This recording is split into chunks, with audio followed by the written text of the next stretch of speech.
Have you ever started the day with everything planned, only to go to sleep realizing you didn't follow through on what you promised yourself?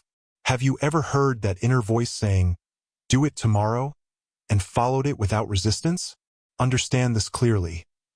There is a quiet battle happening inside your mind right now, and most people have already lost it without noticing. This isn't about laziness. It's not a matter of time. And it's not because you lack ability. The real issue runs deeper. You've lost control over yourself. When that happens, everything begins to fall apart. Goals turn into empty intentions. Discipline becomes a discussion. The future turns into one day. Have you felt this before? Miyamoto Musashi, the undefeated samurai who won more than 60 life or death duels, wrote a line as sharp as steel. The warrior who conquers himself is stronger than the one who defeats 1,000 enemies. He understood that the true battle doesn't happen outside. It happens within. And if you don't win this internal fight first, it doesn't matter how many goals you set, you will always undermine your own progress. Japanese philosophy holds a quiet code for this. An ancient method refined over centuries, practiced by samurai, Zen masters, and even elite athletes. It isn't temporary motivation. It isn't willpower that fades after a few days. It's a mental framework that makes you stable and consistent. Stay with me until the end, because you're about to learn how to retrain your mind so you stop bargaining with mediocrity.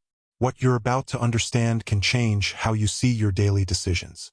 Because if one thing separates those who achieve from those who only imagine, it's the ability to overcome themselves before facing any external challenge. And it all begins with a decision. The decision most people never make. The decision to stop deceiving yourself. Because that is exactly what happens every time you promise you'll start on Monday, wake up early tomorrow, or study after lunch. You already know you won't. I know you know. And still, you bargain. You give in. You break trust with yourself. Musashi said that a samurai who is not honest with himself is already defeated before the battle begins. Think about the weight of that. If you can't rely on your own word, how do you expect to build a stable life? How can others believe in you if you no longer believe in your own promises? I want to pause here and ask for your participation. Comment below the phrase, "I choose to defeat myself." Every time you leave a comment like this, you help spread the principles of Japanese philosophy to more people. The system recognizes content that creates change and pushes it forward. So comment now and be part of a focused community dedicated to real transformation. And if you've made it this far without liking the video, do it now. One click costs nothing, but that click signals that this message matters, that people are waking up, changing, and moving forward. The more this reaches others, the more lives it can influence. So leave your like now. Before we continue, check if you're already walking this path. Subscribe to the channel, because the next videos are part of a complete series designed to build discipline, strengthen mindset, and prepare you to enter 2026 at a higher level. Your presence here allows this message to reach more people who need it. Now let's move to what truly matters. The first code: never negotiate with weakness. I want to go deeper here, because there is a dangerous mistake most people make every day without noticing. Think about the phrases you repeat to yourself. Just today, I'll let it slide. Tomorrow, I'll do it. When I feel more motivated, then I'll start. They sound harmless, but each one is a quiet surrender. It's like opening the gates of your mental fortress and inviting the enemy inside. The samurai had a strict principle. The moment you negotiate with weakness, it wins. There is no middle ground. There is no just this once. Weakness doesn't need to destroy you immediately. It only needs you to give in once, then again, until one day you look back and realize you lost years negotiating with lesser versions of yourself. Miyamoto Musashi won over 60 lethal duels because he did not hesitate. The decision was made. The sword was drawn. Action followed instantly. No inner debate. No should I. No maybe tomorrow. He understood what Japanese philosophy calls ketadansaku, speed of decision. When action is delayed, doubt enters. And doubt is the soil where weakness grows. Look at your own life. The alarm rings in the morning. In that exact moment, there are only two options: get up or negotiate. The The second you think, just 5 more minutes, it's over. You've trained your brain to disobey. It may sound extreme, but it's the truth. Every internal negotiation is practice in self-sabotage. Real change begins when you cut this off at the root. Decision made. Immediate action. No discussion. No later. Because later is where dreams are buried, and you weren't meant to live on broken promises. Comment below, I don't negotiate anymore, but there is something deeper that must happen. Understanding the idea is one thing. Applying it daily until it becomes part of who you are is another. Many people watch content like this, feel inspired for a moment, and then freeze when it's time to act. Not because they don't want to change, but because they lack structure. They lack a clear method. That's why I prepared deeper material called The Path of Japanese Discipline. This is not theory. It's a complete ancestral system that transforms an ordinary mind into a disciplined, focused, and resilient one, capable of acting every day, even when motivation disappears, when fatigue is heavy, and when no one is watching. It teaches how to eliminate procrastination at the root, stabilize emotions, and build the quiet consistency that shapes real winners.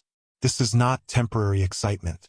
It's mental strength that sustains long-term results. More than 1 million copies have been sold worldwide. If this makes sense to you, take a look at the material linked in the description.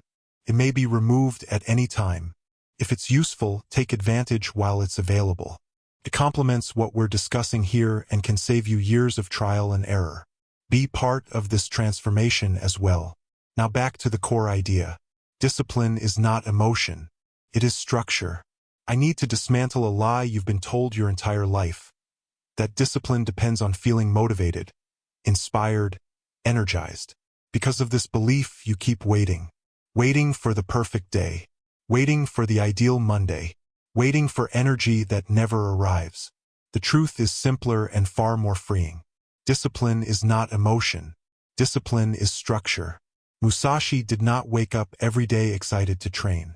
He trained regardless of weather, mood, or desire.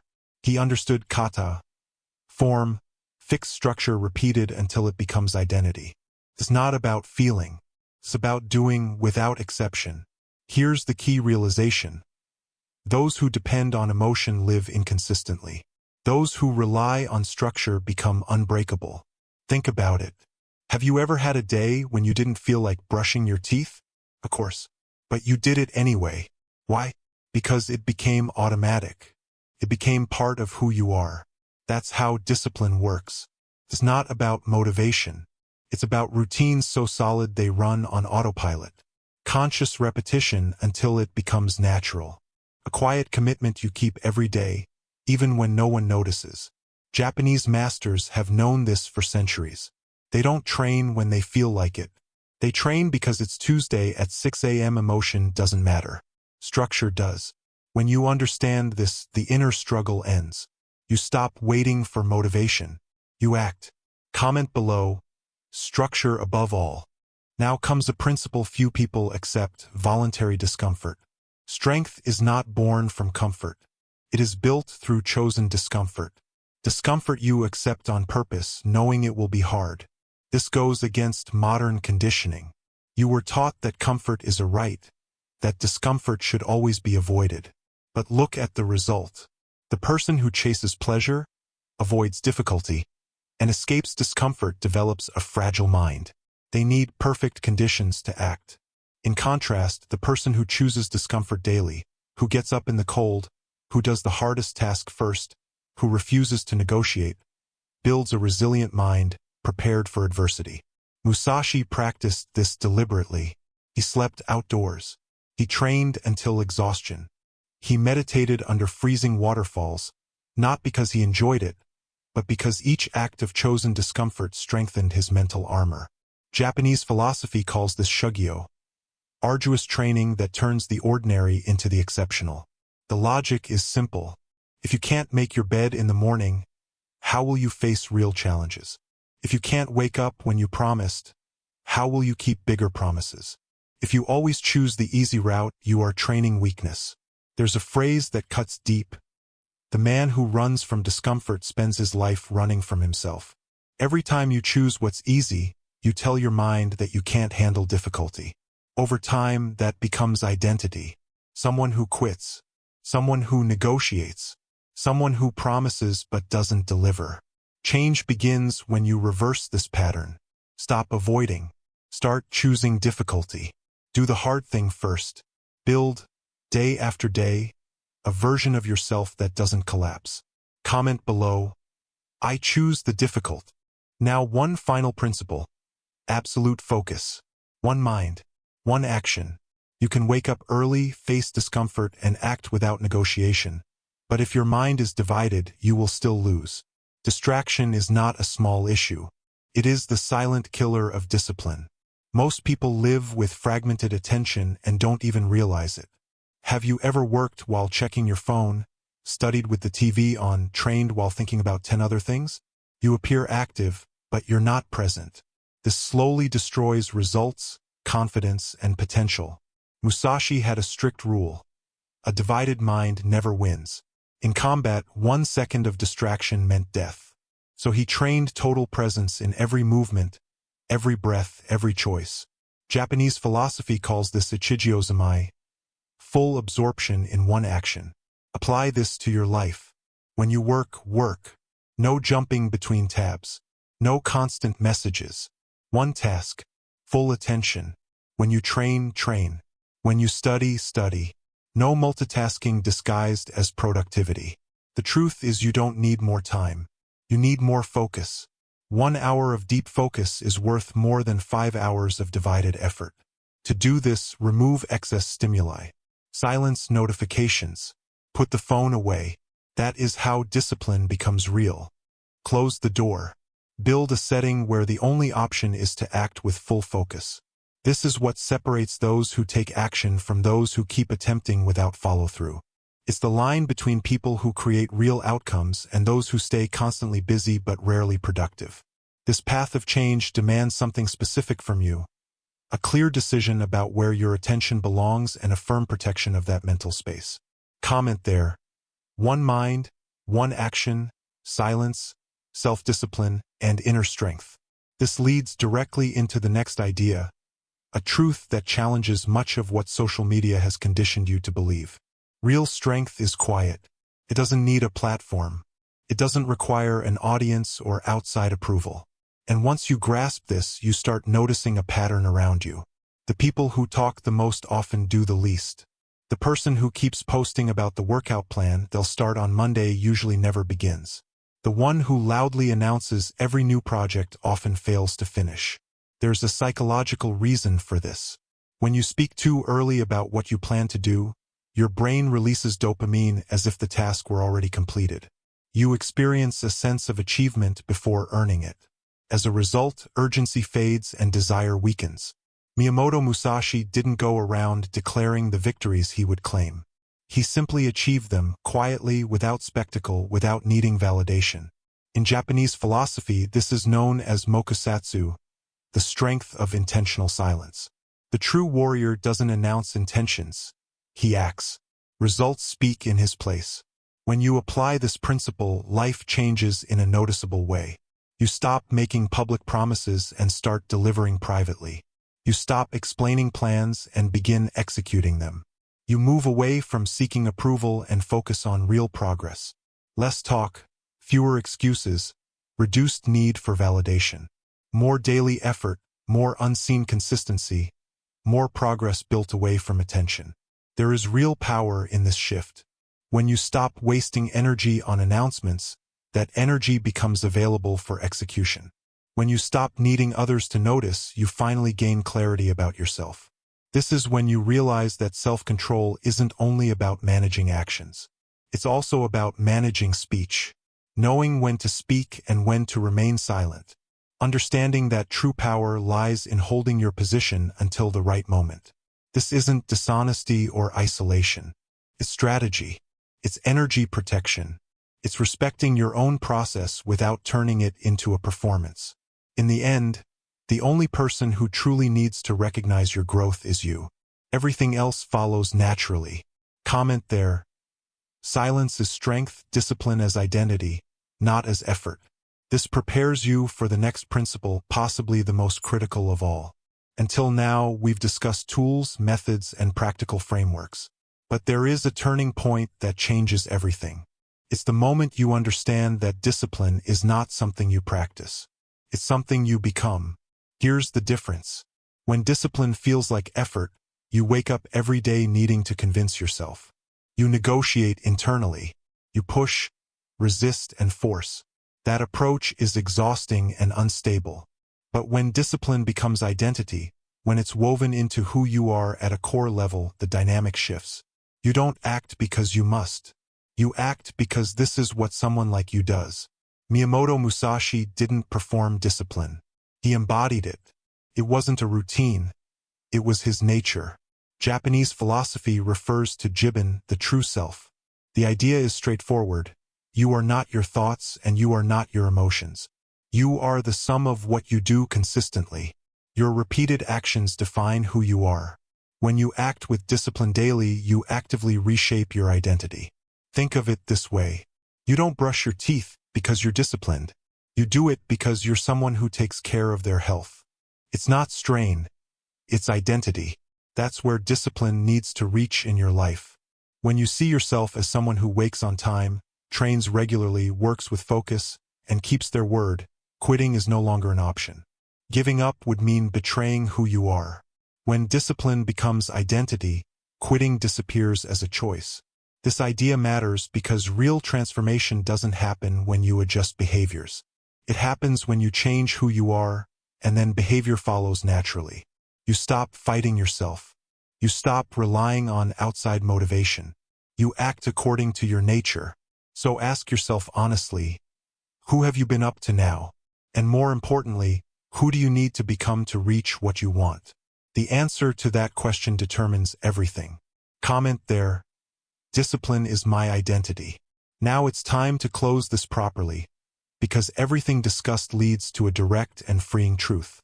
Inner strength doesn't come from talent, genetics, luck, or opportunity. It comes from the daily decision not to betray yourself. It's simple, yet extremely difficult.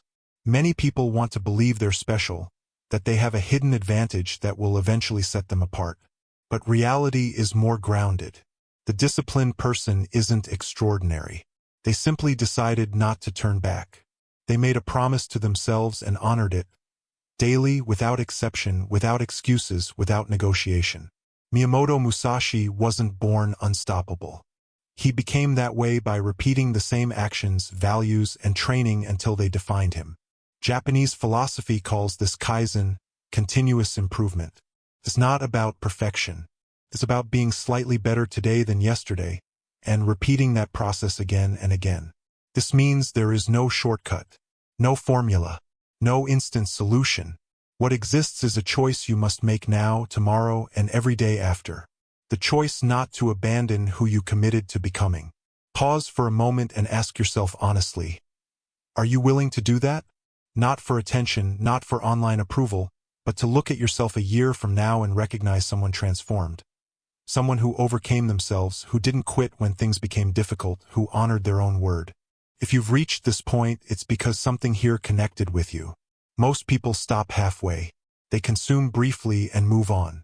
But you stayed. You listened. And that already says something about who you're becoming. If you haven't subscribed yet, now is the moment. Click the subscribe button below. And if there's a notification option next to it, activate that as well so you don't miss future videos. The next content goes even deeper into this path of mindset, structure, and discipline. If you want to take this further and be part of something more committed, click the Become a Member button below the video. Members get access to exclusive material and behind-the-scenes content not shared elsewhere, while also supporting the growth of this work and its impact. Leave a comment saying, I won the internal war. I want to see who truly made it this far and is committed to this transformation. If this content added value for you, consider supporting the channel through the link in the description. It helps ensure more content like this continues. There's also a special ebook pinned in the first comment with deeper material connected to everything discussed here. Take a look. It's worth it. and there's a video on the side that complements this topic perfectly. Click it and continue the journey. This is only the beginning.